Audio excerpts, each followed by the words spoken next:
Hello and welcome to the Business English Podcast. I'm your host Rob, and today we've got a fascinating topic lined up for you. Ever found yourself in a tricky situation where you disagreed with your boss but didn't quite know how to voice it without stepping on toes? Well, you're not alone. Picture this. You're in a meeting, your boss presents an idea that you believe could be improved, but you're unsure how to bring it up. Do you stay silent or do you speak up and risk sounding confrontational? What if you had the perfect phrases to express your disagreement professionally and diplomatically? In this episode, we're diving deep into the art of disagreeing with your boss respectfully and effectively.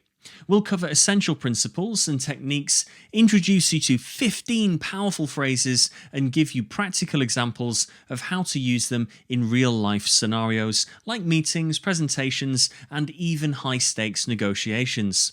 But here's the kicker. It's not just about learning these phrases, it's about knowing when and how to use them to maintain your professional relationships and, of course, credibility. How do you ensure your disagreement is seen as constructive rather than combative? Stay tuned because we'll reveal all this and more. By the end of this episode, you'll walk away with a toolkit of expressions that will empower you to voice your opinions confidently and constructively, even in the most challenging situations. So, are you ready to transform your business communication skills and make your voice heard? Let's get started. Ladies and gentlemen, welcome to the Business English Podcast, helping professionals communicate more effectively, more confidently, and with impact. With your host, Rob, from Energetic English. Let's get down to business.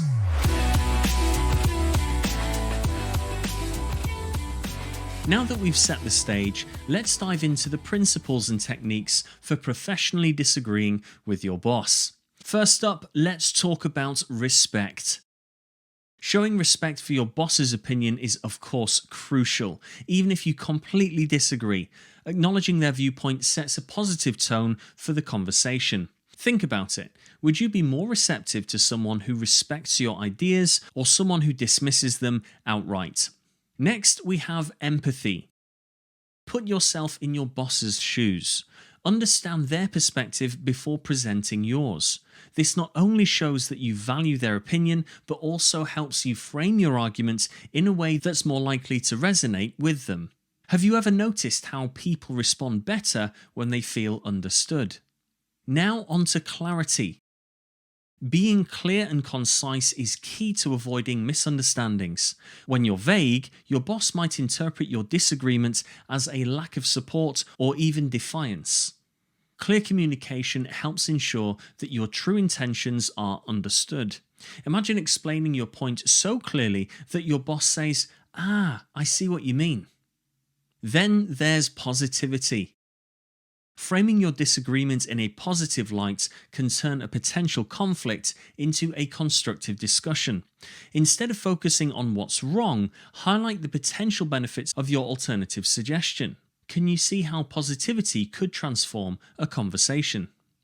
Right, with those out the way, let's talk techniques. One effective method is the sandwich technique. This is a very widely used technique, and it is something we have touched briefly upon in the podcast before now.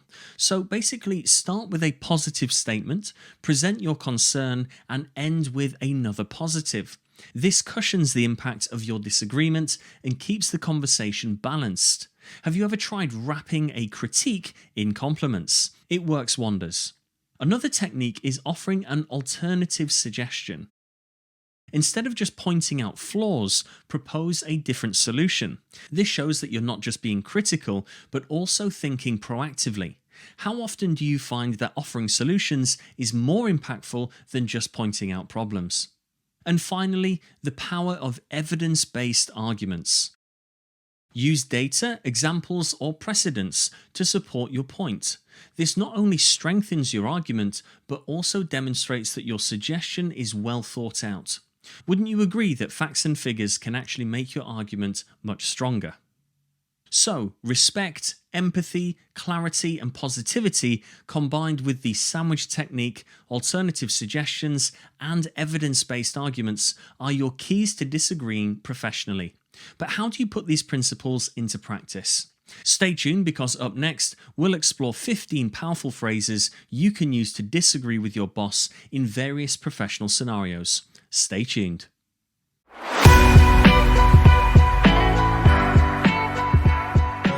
Now it's time to get into the heart of the episode, the phrases. Let's dive in. Phrase 1. I see your point. However, what if we tried it this way?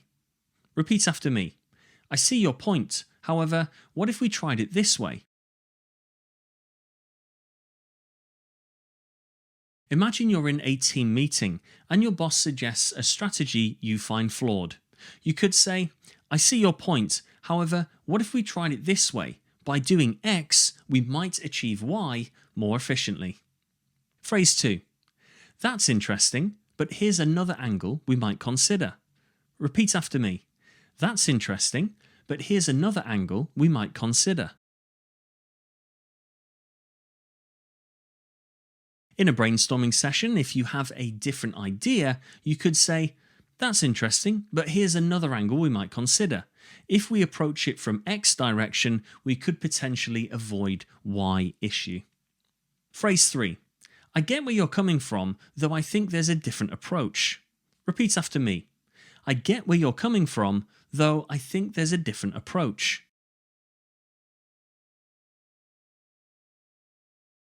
When discussing project timelines, you might say, I get where you're coming from, though I think there's a different approach. By extending the deadline by a week, we could ensure better quality. Phrase 4. I understand your idea, yet I have a slight concern. Repeat after me. I understand your idea, yet I have a slight concern.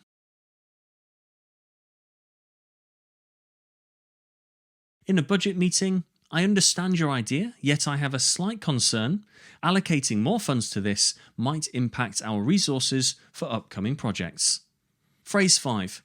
I hear you, however, can I offer a different perspective? Repeat after me.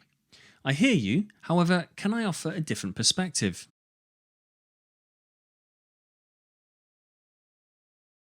When your boss proposes a marketing strategy, you might say, I hear you, however, can I offer a different perspective?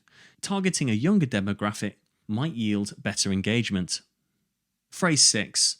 That makes sense, but how about looking at it this way? Repeat after me. That makes sense, but how about looking at it this way? During a planning session, that makes sense, but how about looking at it this way? This method might save us both time and resources. Phrase 7. I see what you're saying, but what about this alternative? Repeat after me. I see what you're saying, but how about this alternative? A scenario here could be in a strategy meeting where you could say, I see what you're saying, but what about this alternative? We could also consider option B, which has worked well in the past. Phrase 8. That's a valid point, though I think there's another way to look at it. Repeat after me. That's a valid point, though I think there's another way to look at it.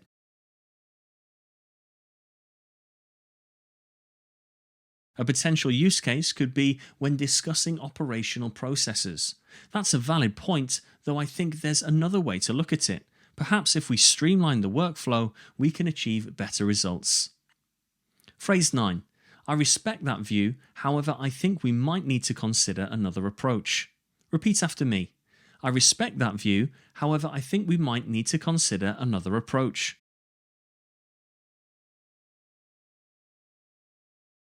A potential scenario for this one could be during performance reviews, where you could say, I respect that view, however, I think we might need to consider another approach to improve team productivity. Phrase 10. I get that, but have you thought about this? Repeat after me. I get that, but have you thought about this? A scenario for this one could be in a product development discussion, where you could say, I get that, but have you thought about this? Adding this feature could enhance user experience significantly. Phrase 11. I understand your stance, but let's also consider this option. Repeat after me. I understand your stance, but let's also consider this option.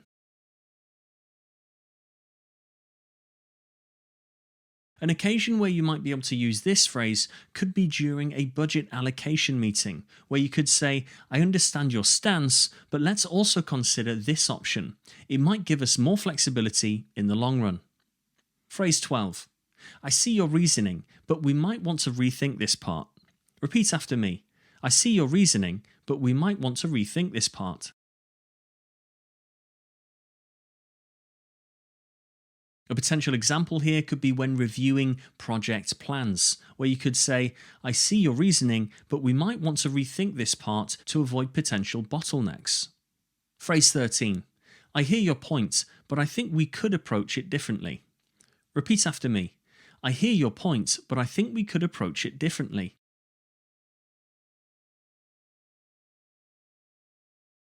A great use case for this one is in a conflict resolution scenario, where you could say very delicately, I hear your point, but I think we could approach it differently to ensure a fair outcome for everyone involved.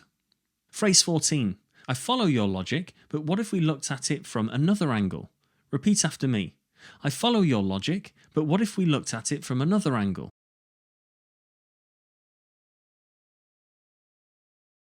You could use this great phrase in a strategic planning meeting. For example, I follow your logic, but what if we looked at it from another angle? This alternative could potentially yield higher returns.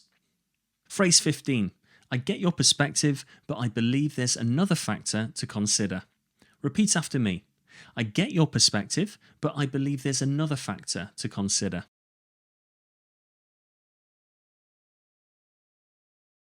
A potential scenario for this one could be in a risk assessment discussion, where you could say, I get your perspective, but I believe there's another factor to consider. We should also evaluate the long-term impact of this decision. Great job. Keep these phrases in your toolkit and you'll find yourself navigating tricky conversations with ease. But how do you ensure these conversations are effective? Stay tuned for our final tips to wrap up today's episode.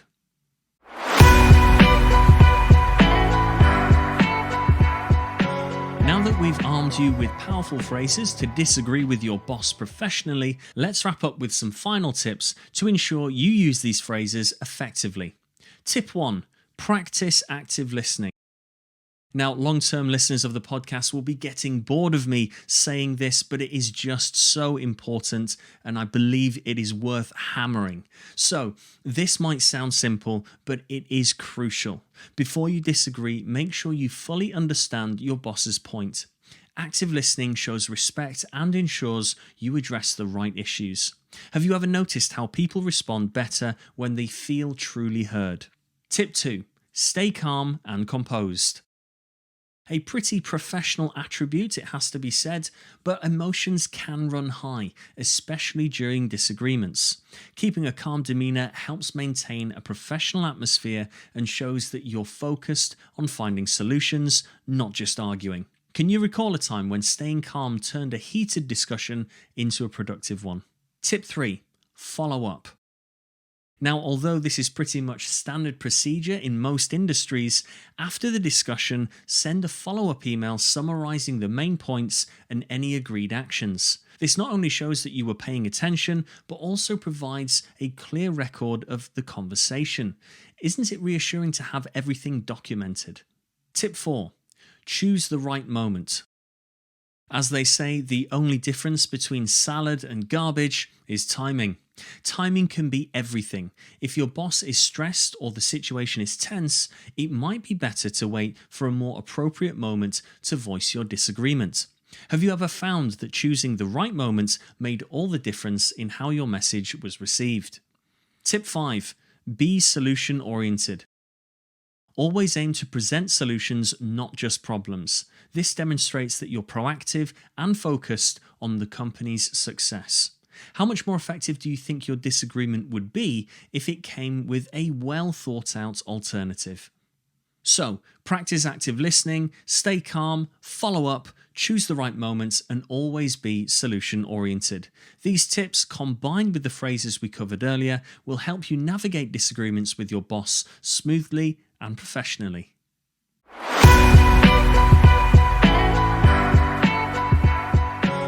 And that's a wrap for today's episode. If you enjoyed it, make sure to subscribe so you never miss an update. And if you know someone who could benefit from this episode, why not share it with them? Thanks for tuning in. Until next time, keep practicing, keep improving, and naturally, keep it strictly business. You have been listening to the Business English Podcast. Remember to subscribe, leave a review, and we'll see you next time.